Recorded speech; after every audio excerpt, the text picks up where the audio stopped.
Hvernig finnum við fjölda möguleika ef að það eru fleiri en einn valmöguleiki og við erum að gera eitthvað fleiri en eitt? Ef að ég ætlaði að fljúga frá Íslandið og þetta er bara tilbúið dæmi, þetta er ekkert endilega raunveruleikinn, og það væru 2 möguleikar að fljúga til Danmerkur og svo 3 möguleikar frá Danmörku til Ítalíu. Hvað eru þá samtals margir möguleikar að fljúga frá Íslandi til Ítalíu? Þá skoða ég, það eru 2 valmöguleikar hér, það eru 3 hér og þá geri ég bara 2 sinnum 3, þetta eru 6 möguleikar. Ég get skoðað þetta, ég get farið þessa leið og þessa eða þessa. Þá er komin að fara þessa leið og svo 1, 2, 3.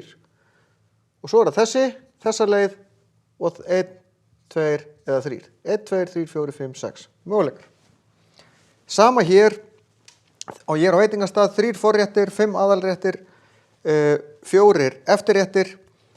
Ég get raðað þessu 1 eftirréttur og svo 5 og svo 4. Ég margfalda þetta saman.